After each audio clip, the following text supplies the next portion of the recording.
I'm Liz Spencer, and welcome to Business Connection, introducing you to the names and faces of Naperville area entrepreneurs and We business have an owners. exciting guest with us today. It's Ernst, and you're with Remax Action, and you're serving the Naperville and Lisle area. Yes. And Lee, I think everybody's thinking about real estate these days, whether we're selling or buying or just looking at our own property value sliding a little bit. Yeah. How do you feel about the real estate market today? You're the expert, you're in it. Give us an insider view. If you're selling a property and you're not liking what you're hearing, what your home value is worth today, there is good news about that. The good news is most likely you're going to purchase. And if you're purchasing something, you're going to make up the balance of your loss by making out like a bandit on the purchase. You're gonna do well. I mean, there's some really good deals to be had. And if you have a property that you're selling and you take care of it and it shows really nicely and have a little bit of updates, you'll do fine. So you kind of balance it out, though your property may be a little less, you get to buy your next house for a little less, and that works in the balance. The balance obviously being if you're upgrading, you're going to do well. Right. If you're downgrading, if you're going from a good-sized single-family house into a condo, yeah, you might be not so happy with the loss. But you know what? The numbers are what they are. And it's probably, I would love to tell you that the market's going to go up 100 grand next year, but most likely it probably won't. We're probably stuck here for a good few years anyway before we start seeing any improvements.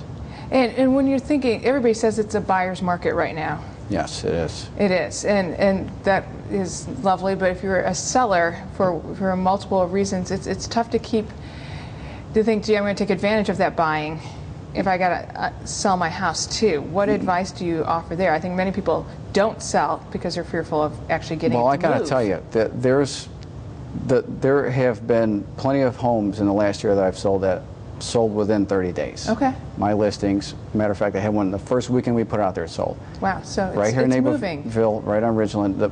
What happens is if you list it correctly, it looks nice, and you're below everyone else. And that's the thing. Everyone looks at all the houses when you buy. You don't just look at 2 houses like you used to and buy something. Nowadays, you got to look at 10, 15, sometimes 20, if not more. That's not that exciting to go look at 30 houses, but sometimes you have to. You know, you have to if the one that you really like is not out there. But with that said, they'll sell fast if you list it at the right price and you get the right marketing, that's why you hire a professional. I was going to say, hiring the right real estate agent is probably key, and I guess choosing the right guy or gal. Yeah. How do you do that? What advice would you get? I mean, should we go because, Lee, you're a nice guy, well, so I don't see why, I wouldn't choose you. A good referral is always a positive. That's how I bought my first house in '96 when I said I'm going to buy my first house, and someone said, I got a great lady and you got to use her. And I did, and everything was fine. But what I didn't ask, which now I do realize I should be asking, is in this market, how many houses are you actually selling a year? Because if you don't have a lot of closings now, there's a good chance your heart's not into it, you're not working that hard, or you have another job. And those are the people that you probably don't want to hire, so you better ask those questions. It's for your own good, because you want someone working full-time, and real estate is not, when I say full-time, it's not 30, 40 hours. It's more like 40, 60 hours. Right, well, I would imagine, and it's weekends and nights when people have a chance to go out and look at a home. Yeah, that is very true. And I think real estate, it used to be a little bit more, there's a home for sale, but now you really have got to market it in many ways. The internet plays a you have an educated consumer now, an educated buyer and seller. Yeah. Which helps you a little bit, and also... It does. The internet, it's amazing. We advertise on 23 websites, 20 probably just in our office alone, and then I pay extra to do the websites that I think are important that generate a lot of traffic for my listings, which also generate buyers for me too. And yeah, if you're not really attacking that online presence, you're probably not going to be doing as well as you should be for your clients. Well, I would think it would help the houses sell quicker, because a lot of people are looking at houses late at night, so they want to be able to take a virtual tour, they want to see pictures of the home, and that's up to the real estate agent to recognize that value, Yeah. which is you. Yeah. Yeah. Yeah, we do that for all of our listings. Right. Well, it's come a long way. Yeah. In that, there's also some opportunity for, whether it be a first-time or non-first-time buyer, to take care of foreclosed homes or those types of what seem to be attractive but are really fraught with a lot of complication. Well, more than half of my business seems like, it might only be half, but it seems like more because the short sales that we list, that I list, I should say, is a time-consuming entity within itself. More so than a standard listing, because we know what we're doing.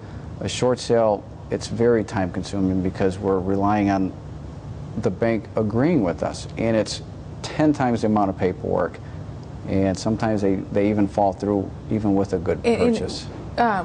Who's a good candidate for buying a home like that? I mean, why would I be attracted to that? Should I be, or should I not?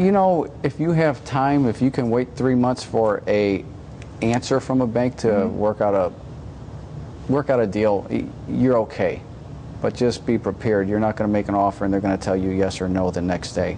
A foreclosure, on the other hand, we could write up an offer, and within a few days, a week at the most, we'll know if they like our offer. Sometimes there's they pluses take some and losses. minuses with that type of, it's a different type of property transaction. Yeah, and plus the short sales now, they do take forever to get approved, but usually people still live there. So with them living there, they're taking care of the place. You go to the foreclosures, you're getting a great deal too, but not necessarily going to smell nice when you walk in. Might be a little dirty. Some things might be broken, but on the other hand, I've been in foreclosures that are fine. I've been into short sales that look like they should have been foreclosed on. But yeah, there's all kinds of things happening out there in real estate when you go looking. It's amazing. Lee, what's the best part of your day? Why do you love what you do?